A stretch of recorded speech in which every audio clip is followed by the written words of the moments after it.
Dans la prière eucharistique, quelle qu'elle soit, 1, 2, 3, 4, il y a quelques éléments constants que je voudrais maintenant vous expliquer. Notamment, il y en a un assez important, c'est l'épiclèse. Je vous rappelle que l'épiclèse veut dire imposition des mains, don du Saint-Esprit. L'épiclèse sur l'assemblée. Celle sur les offrandes, le pain, le vin, elle est très connue, sanctifier ces offrandes, etc. Sanctifie-les par ton Esprit Saint, bien sûr. Et pour l'assemblée, en quoi, sur quoi, à propos de quoi a lieu cette épiclèse? Il y a 3 choses assez importantes. La première prière de l'épiclèse sur l'assemblée, c'est que nous fassions un seul corps. La deuxième prière de l'épiclèse sur l'assemblée, c'est que nous soyons nous-mêmes une offrande. Romains chapitre 12, verset 1. Que nous fassions de nos vies une offrande capable de te plaire. Et la troisième épiclèse, la troisième invocation de l'Esprit Saint sur l'assemblée, c'est que nous ayons part à l'héritage promis dans la communion du Saint-Esprit. Donc voilà, et c'est assez précis, hein, l'unité, l'offrande, le don du Saint-Esprit, c'est-à-dire en quelque sorte la constitution de l'Église. Ça, c'est l'épiclèse sur l'assemblée. Il y a un autre détail que je pourrais également expliquer dans la liturgie. Après les paroles mêmes du Christ, quand le prêtre redit les paroles de la consécration, il y a une pause. Il est grand le mystère de la foi.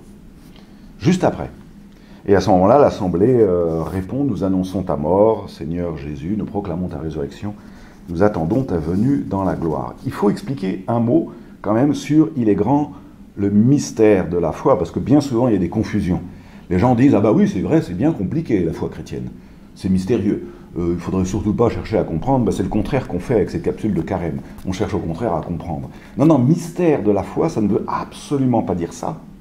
Ça ne veut pas dire: oh là là, qu'est-ce que c'est compliqué, le mystère de la foi. Ça veut dire, on traduit tout simplement un mot, un mysterium, qu'on a traduit en latin par sacramentum. C'est-à-dire, il est grand le don de la foi. Et même, on pourrait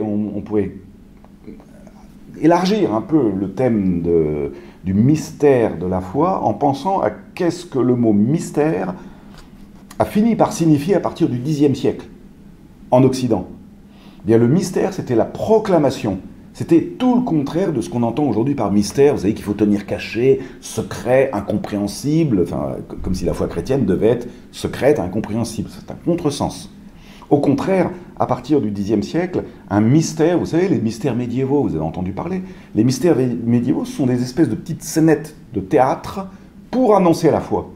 C'est-à-dire le mystère, c'est le contenu de la foi en tant qu'il s'annonce, en tant qu'il est proclamé. D'où la réponse que nous faisons quand le prêtre dit « il est grand le mystère de la foi », tout le monde répond « nous annonçons ta mort, nous proclamons ta résurrection, nous attendons ta venue dans la gloire ». C'est-à-dire il y a à la fois cette proclamation active, je dirais que c'est une attente active. Nous proclamons, nous attendons. Ça ne sert à rien d'attendre la fin des temps si on ne fait rien. Et ça s'appelle de la paresse, ou ça s'appelle de l'endormissement.